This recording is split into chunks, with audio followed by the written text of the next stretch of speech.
the Brooklyn Nets.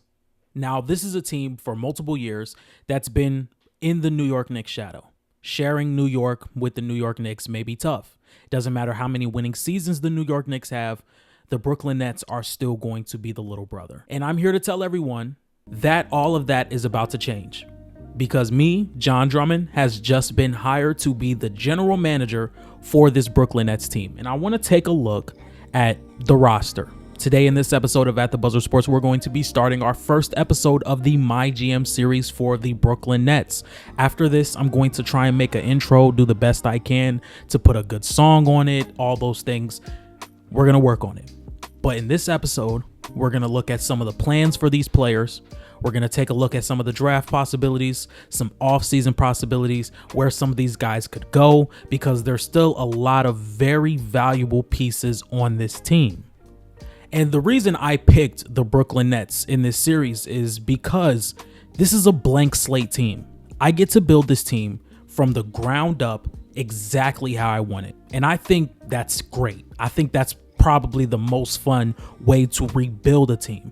There was a lot of teams that I thought about. I thought about the Lakers because the Lakers have a lot of offseason moves they need to make. But that's probably only going to be 2 seasons. I want to really develop, draft, trade, sign, and build the team from scratch. Because when we look at this team, Cam Johnson is an 84 overall, one of the best 3-point shooters in the league, one of the best off-ball shooters in the league, one of the best off-ball players in the league.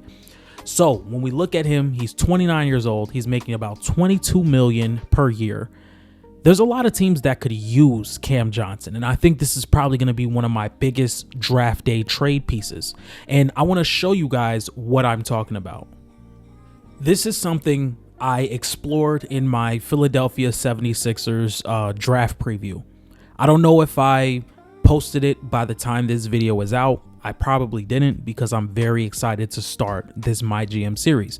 But I think this is a good trade for both parties. We're going to be sending the Philadelphia 76ers the 8th pick in Cam Johnson for a top 3 pick in Kelly Oubre. Kelly Oubre is probably going to get flipped right after this trade deal is done. I do want to have some veterans, but I don't think Kelly Oubre is the veteran I want to have on this team.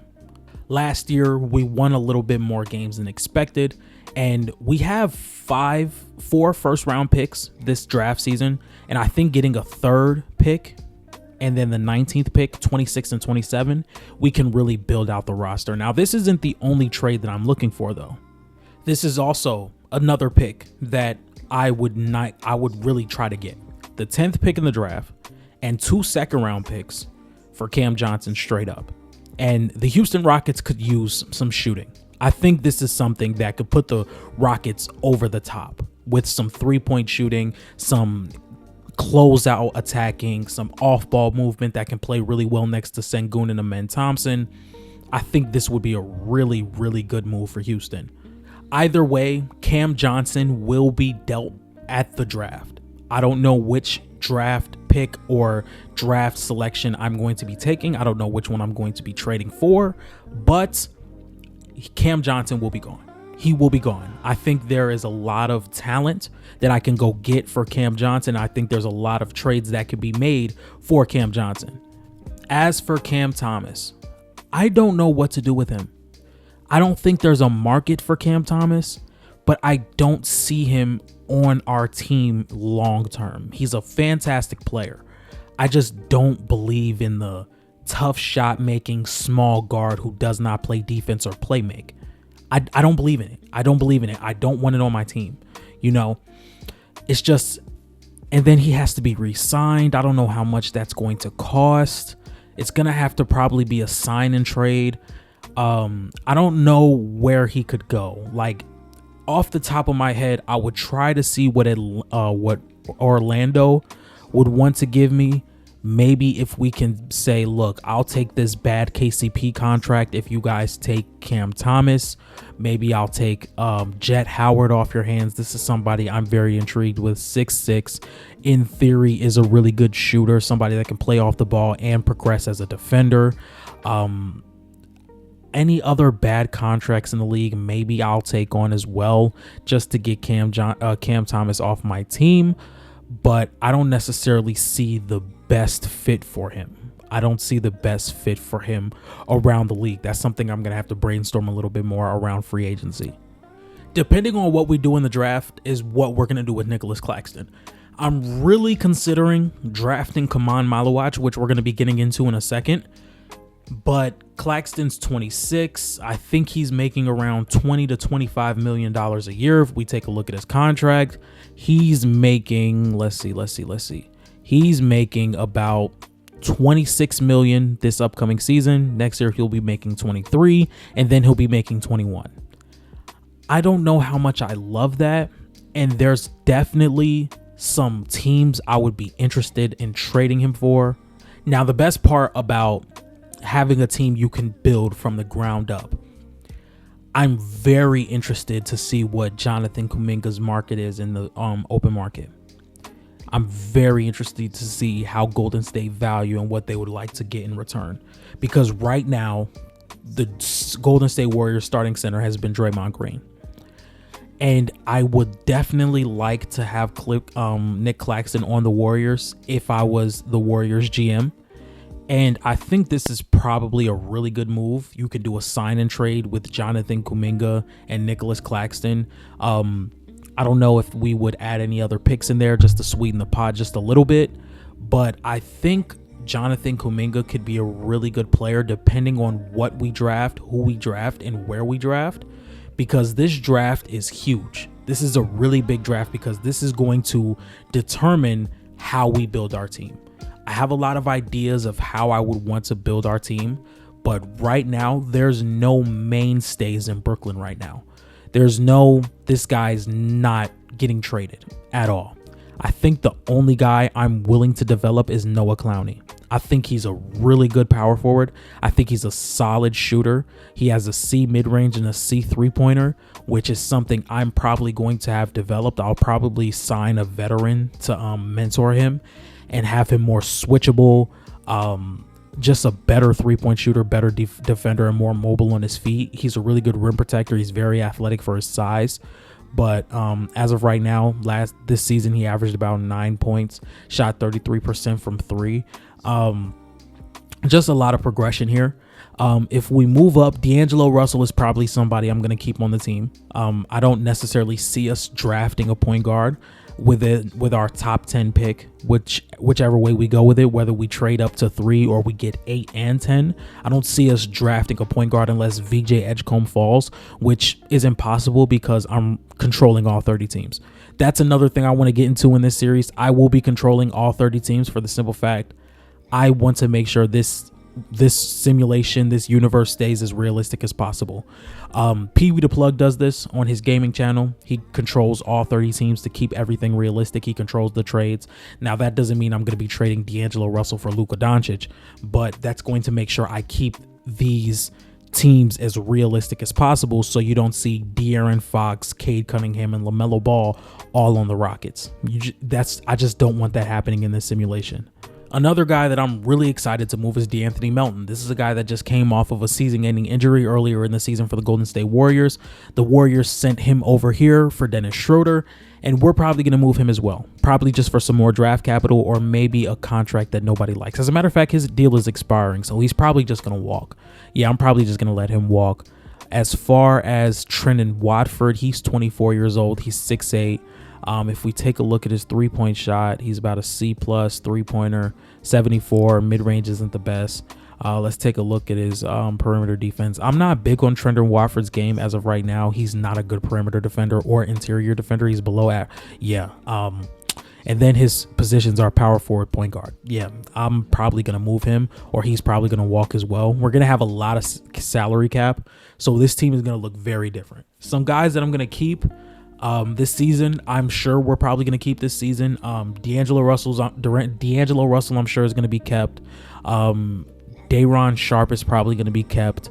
Jalen Wilson, Noah Clowney, and Dariq Whitehead are probably going to be kept for this season. And then we're going to get with our draft prospects, that the guys that we end up drafting in the next video.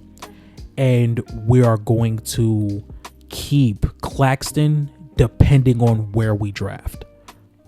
You know what? I'm going to do the draft in this video. because I already made the thumbnail and the thumbnail says the draft.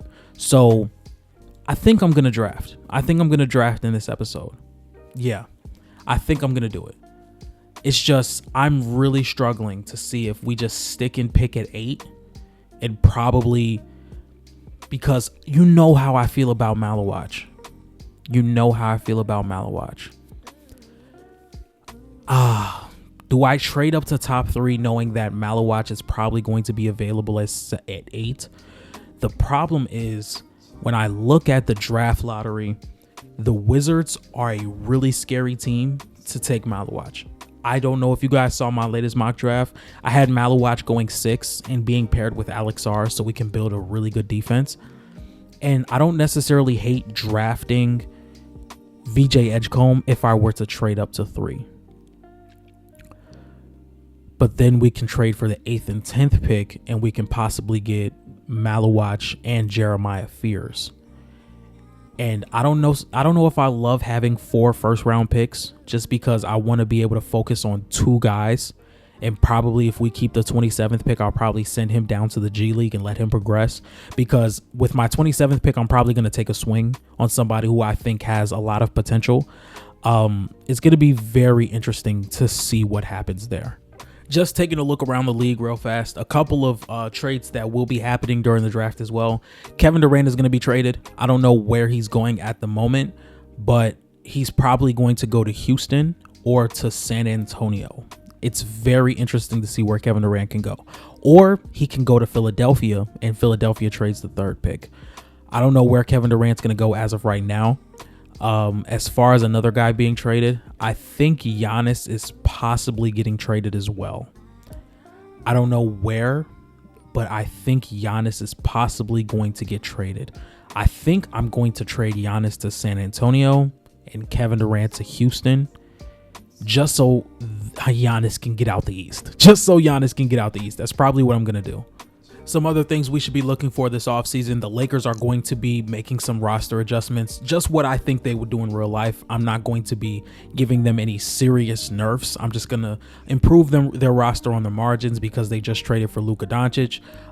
This is something that I expect to happen this offseason, so that's what we're going to do in this simulation. This is a team that's going to be making improvements over the offseason. And Giannis will be staying with the Bucks, and I'm going to tell you why. I'm going to be telling you why Giannis Antetokounmpo is going to stay with the Bucks. This right here. Jason Tatum is out for the entire season. And I think Giannis is going to put some real pressure on the Milwaukee Bucks to improve his team as much as they possibly can to try and make one last run. And if they don't make a run this season, that's when Giannis will be traded. He'll have one more year on his deal. I don't think the Bucks will be getting the most value out of that, but I don't think the Bucks would trade Giannis unless Giannis says he wants to go. This is a small market team. Having an all-time great player like Giannis Antetokounmpo, he's going to stay. Giannis will be staying a Buck. Okay, so we have the first trade of the MyGM series. Kevin Durant is going to be getting sent to the Oklahoma City Thunder, the Houston Rockets for Cam Whitmore, the 10th pick, the 2027 Suns pick back, a 2028 Houston unprotected, and Reed Shepherd. This is going to be a very big trade for the Houston Rockets because they need offense. With Amen Thompson, Tari Eason, Jabari Smith, Alperen Sengun, this has been one of the more inconsistent half-court offenses, and I think Kevin Durant helps that. You didn't give up too much young talent with Amen, Jalen Green, and Alperen Sengun still being your core. You also have Jabari Smith, and now you get Kevin Durant, some offense that you really need help with. I know Kevin Durant is more on the older side, but I do believe he's going to add a punch offensively that this Houston Rockets team needed. I think Kevin Durant still played at a top 10 level, even though the Phoenix Suns did not make the playoffs. So this is going to be the first trade we do. I don't think it's too lopsided. I think Kevin Durant going to Houston really helps out the team. I think Phoenix getting their picks back really help as well. Devin Booker also will not be getting traded in this video or in this series. As for us, we will be moving up in the draft. I think this is the right move to make, and I'm going to be picking VJ Edgecombe with our pick. The Philadelphia 76ers get some wing depth in Cameron Johnson, and they also get the 8th pick, while we get Kelly Oubre and the 3rd pick. I think the Brooklyn Nets are going to be making a really good move here because I'm going to be the one making the move. And the Philadelphia 76ers have some leverage where they can have a Cam Johnson and the 8th pick. So they can get someone that's versatile at the wing position, and they also get a sniper in Cam Johnson. I think this is the best move for us. All right, ladies and gentlemen, we're here in the NBA draft with the first pick. As a matter of fact, we're just going to go through them every single pick. With the first pick, the Dallas Mavericks are going to be selecting Cooper Flagg. I don't think this is any surprise here. With the next pick, the San Antonio Spurs are going to be taking Dylan Harper. I know some of the big talking news is Giannis Antetokounmpo going to the San Antonio Spurs. I like the San Antonio Spurs timeline with drafting Dylan Harper here. And if Dylan Harper becomes everything you would think he could, I think you moving off of De'Aaron Fox makes it a lot easier. And for our Brooklyn Nets, we're going to be drafting VJ Edgecombe. I'm very excited to be playing with VJ Edgecombe here. He's going to start day one. The athleticism, the transition play, the defense, the pick and roll ball handling, I think it's all there. And I think the improvement to the jump shot really helps this pick as well. I think VJ Edgecombe is our guy, and he's going to start this rebuild in Brooklyn. And now we get a better idea of what we want for this team. VJ Edgecombe is our guy, and he's going to stay our guy. Ace Bailey will be going number 4 to the Charlotte Hornets here. I have to fix these guys' positions because them at the 2, that's not what it is. The Utah Jazz will be selecting Trey Johnson. The Washington Wizards will be selecting Kaman Malawach. This is heartbreaking because I really wanted Kaman Malawach on this team, but we moved up to 3. We got our guy. The New Orleans Pelicans will be taking Jeremiah Fears. This is going to be somebody that can probably learn behind DeJounte Murray for a season, and they'll possibly move off of DeJounte Murray. The Philadelphia 76ers move back and they select Colin Murray-Boyles, the power forward out of South Carolina. Extremely versatile, very good defender and rebounder and finishing through contact. The Toronto Raptors are going to be selecting Carter Bryant, 6'6" power forward out of Arizona. And the Phoenix Suns, with the 10th pick after trading their superstar in Kevin Durant to the Houston Rockets, will be taking Derek Queen here. With this pick, the Portland Trailblazers will be taking Con Knippel, one of the guys that I'm higher on in this draft. We have a trade to announce. We're going to be sending our 20th pick and a 2029 New York Knicks unprotected pick and a 2027 New York Knicks unprotected pick over to the San Antonio Spurs for the 14th pick. I actually made an adjustment. I'm going to give them pick 26 instead of that 2029 Knicks unprotected pick because I think that pick is going to be very valuable in the future. And we will be receiving the 14th pick from the San Antonio Spurs. So we're going to be taking that trade. The Chicago Bulls select Noah Essengay with this pick, very versatile wing/forward. The Atlanta Hawks will be taking Asanuel, very good in transition, good lob threat, rebounder, rim finisher. I think this is a really good pick. With the pick that we just traded for from San Antonio, we will be taking Thomas Sorber, one of my favorite bigs out of this draft. And now that the draft lottery is over, we're going to skip through the rest of the draft and we're going to review it once it's over. Okay, so outside of the lottery, I'm just going to quickly scroll through them and you guys can read as we go along.